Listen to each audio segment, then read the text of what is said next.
Et yo tout le monde les amis, c'est Bicobic. Aujourd'hui on se retrouve dans une nouvelle vidéo. On se retrouve dans une nouvelle vidéo. Où est-ce que... ça fait longtemps que j'ai pas fait de vidéo, je m'excuse.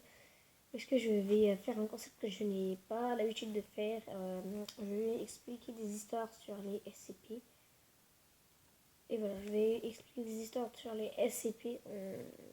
Espérons que ça vous plaise. Et voilà. Donc, c'est parti. Voilà. Donc, aujourd'hui, on va se baser sur SP087. Donc, voilà, c'est parti.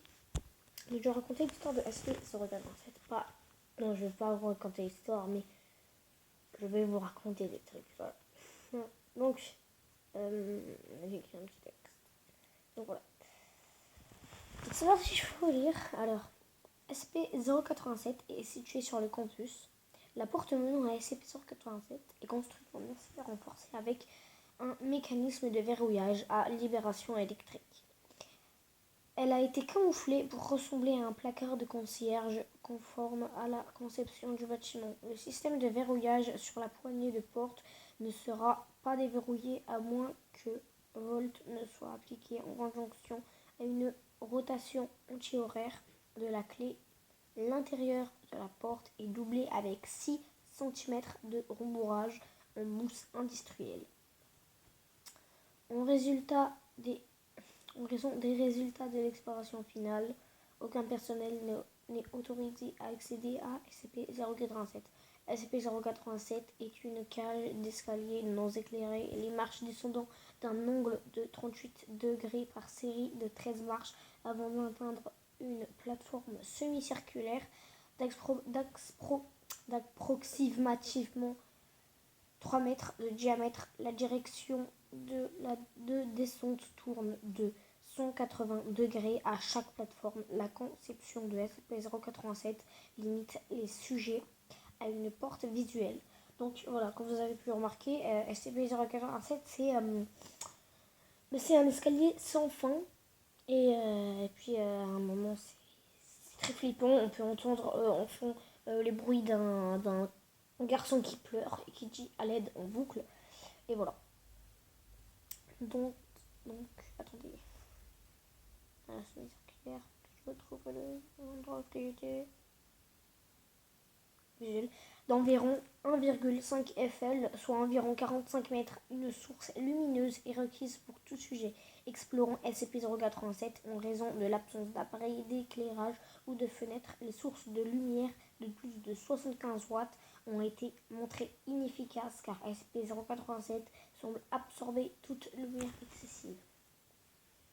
Donc, SCP-087 a subi 4 explorations vidéo, dont la quatrième, personne n'a le droit à accéder aux fichiers de l'exploration 4. Personne dans le monde, sauf le docteur, l'explorateur, et voilà, je pense. Je ne sais pas si le fondateur, mais c'est... Enregistré par du personnel de classe D, chaque sujet ayant conduit une exploration a rencontré SCP-087-1 qui apparaît comme un visage avec ni pupille, ni narine, ni bouche. Visible, la nature de SCP-087-1 est entièrement inconnue, mais il a été prouvé qu'il n'était pas la source des plaintes. Les sujets manifestent des sentiments d'intense paranoïa et de peur lors d'une rencontre avec SCP-087-1, mais il est indéterminé si les sentiments succèdent sont anormaux ou simplement des réactions naturelles. Plus de 2 semaines après l'exploration 4, de nombreux membres de l'équipe et des étudiants du campus reportèrent des coups à un intervalle de 1 à 2 secondes par coup venant de l'intérieur de SCP-087. La porte menant vers SCP-087 a été doublée avec 6 cm d'un épaisseur rembourrage industriel. Les rapports de coups... C'est désolé les gars, j'ai eu peur vu que je suis seul chez moi, là c'est ma machine à laver, elle a bugué. Bref.